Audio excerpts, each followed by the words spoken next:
So I will quickly run through the process we go through for selling a business. Hopefully you'll pick up some tips and a couple of things that you don't know about, and when it comes to sell for you, what you should and shouldn't do. So a little bit more about Link. We are the largest business brokerage in Australasia. We've got about 98 people like me, business brokers, based in 7 offices around Australia. We sell heaps and heaps of businesses for just about every industry. There are some of us who specialize in particular industries. I'm more of a generalist. I've been doing this for over a decade. I spent most of my time selling businesses in London, had my own business brokerage before coming out here. The reason for using a business broker is to avoid the pitfalls and so on, keep confidentiality and so on, rather than selling it yourself, where all of that is potentially difficult to do. If you continue to run your business rather than sell it, because the process can be a long time. I'm selling a business at the moment which I listed about a year ago. So it's if the business owner had been concentrating just on selling his business, he wouldn't have been running his business in that interim time.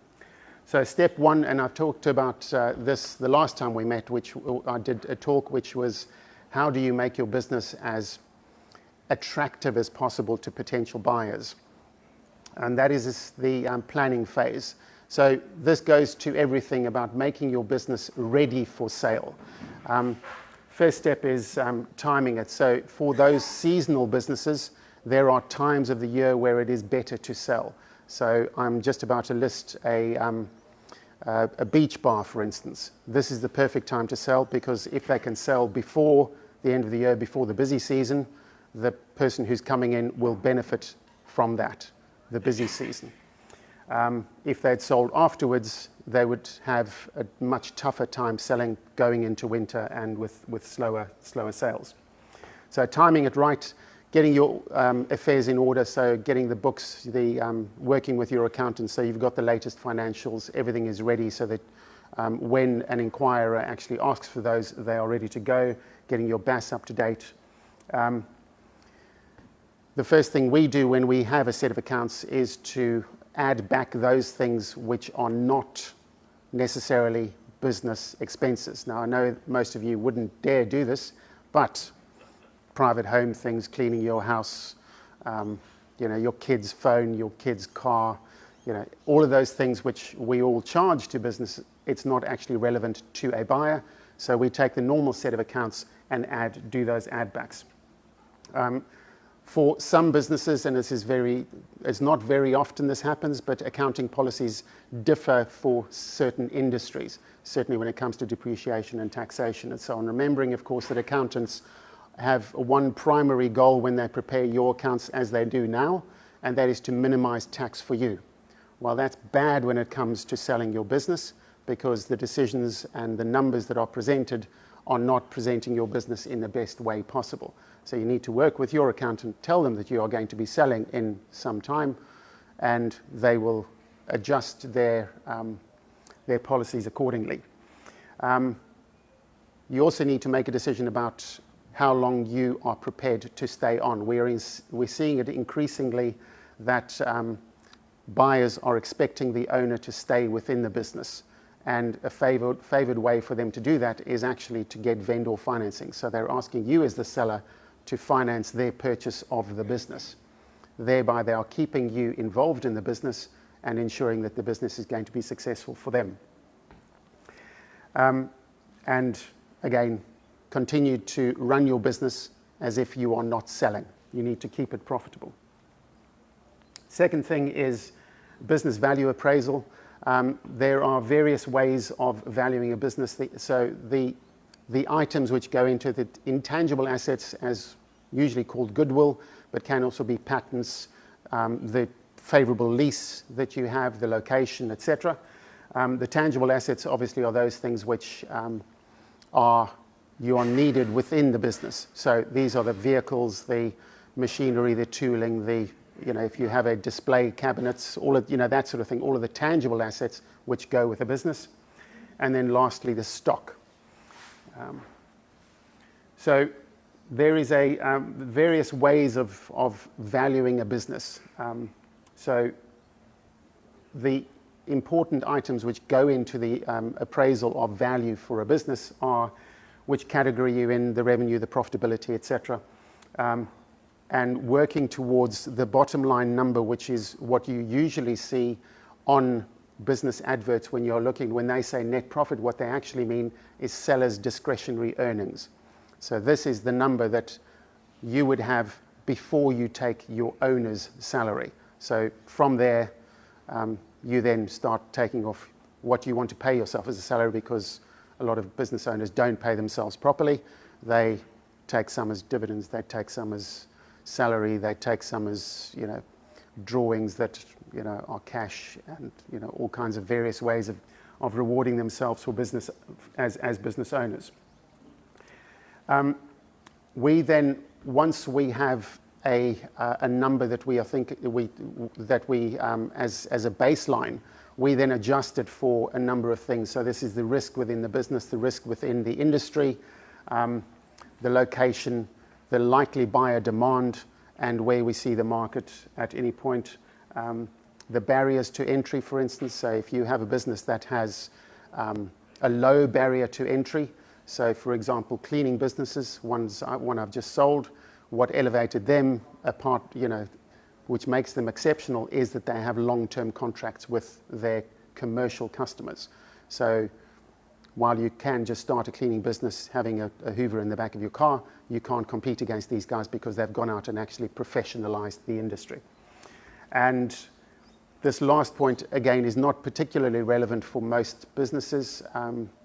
Upwards of 95% of the businesses we sell are for the assets and the name and the URL and the assets that go with a business. It is not for the shares. So the Pty Limited or Trust or however you run your business, that will not be sold. That will usually be kept for you. If you are approached and somebody wants to buy the shares of the business or part of the shares of the business, they are taking on an awful lot of potential liability. So this is, if you've employees that have been disaffected in the past and potentially are going to sue you in future, they will be inheriting all of that, and their lawyers will have an absolute field day and charge you a small fortune for the advice and trying to mitigate their risks. So the majority of the time it is for assets only. We then do a tax assessment.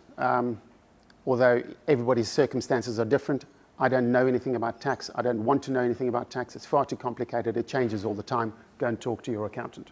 So how do we go about this? So there are a number of ways of doing it. So you get industry ratios where this used to be really popular. So you would have some multiple. So for instance, hair salons, which I sold a lot of, you would have so many stations, and this many stations multiplied by some factor would be the approximate value of the business. Asset-based, so if the business is not making a lot of money, it's really what are the assets worth, and then a small amount of goodwill.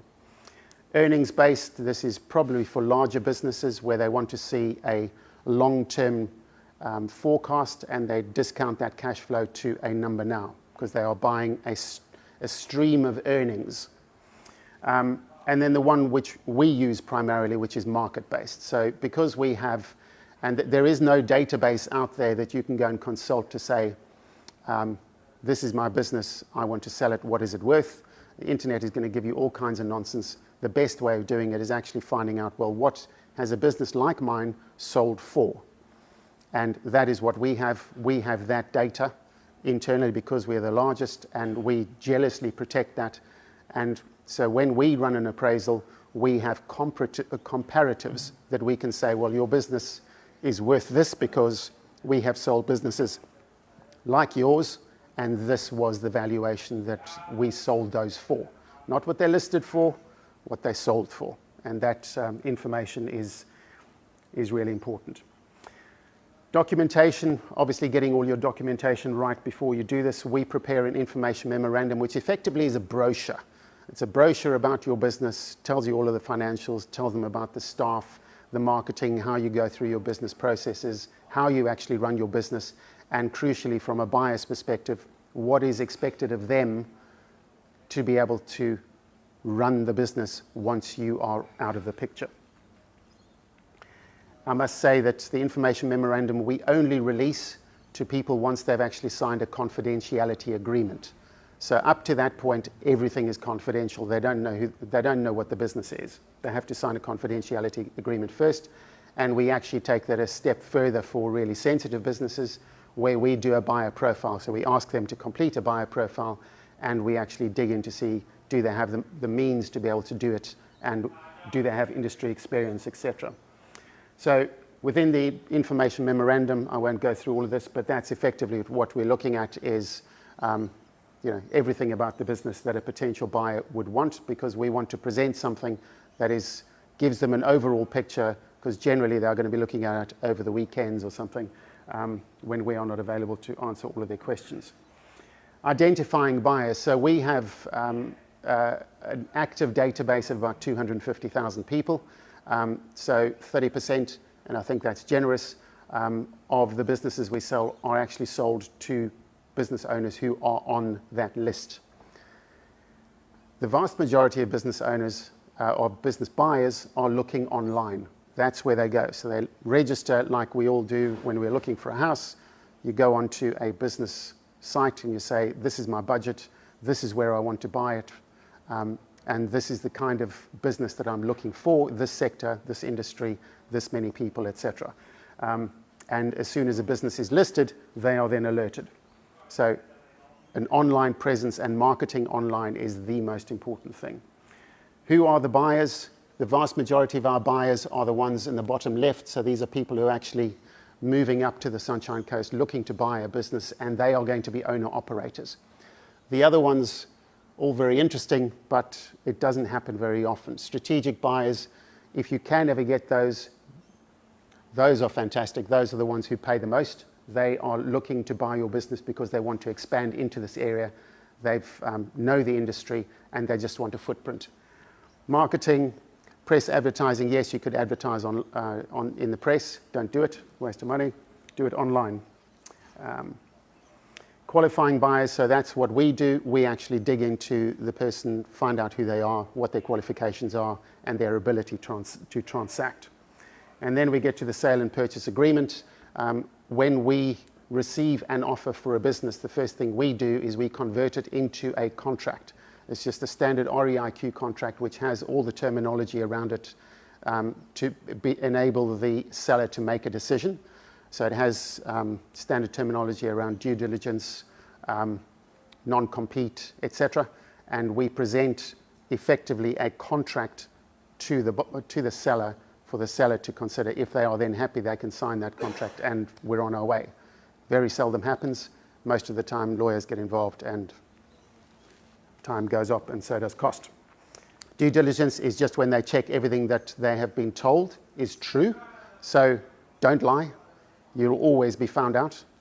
And more importantly, don't lie to me. Because, that happens all the time.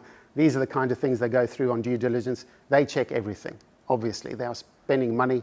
They are going to check everything. So you're always going to be found out. And then finally, the deal is successfully done and handover happens. On settlement date is when you go through and you do a stock take on that day. You make sure that the buyer coming in knows everything. There is a full handover of everything that they need. And there's usually a tuition period where they work alongside you and you hand over on an operational basis and introduce them to the customers and so on. And secrets, don't try and sell for a fortune. It's not going to work. It needs to be a realistic price, something that doesn't put people off, because once they have seen it, if you start off at an unrealistic price, it's very, very difficult to get them back, because they will have written you off as a dreamer, and they don't think that you would ever transact at a much lower value than you've advertised for. Presentation is everything. Sell by the numbers. It's the numbers that are going to be driving the majority of it. You can make your business look good, and certainly you should, but it's the numbers that are going to sell it. and systematic systems. So use the systems within it. If you are saying that you've got processes and so on, use them and document them.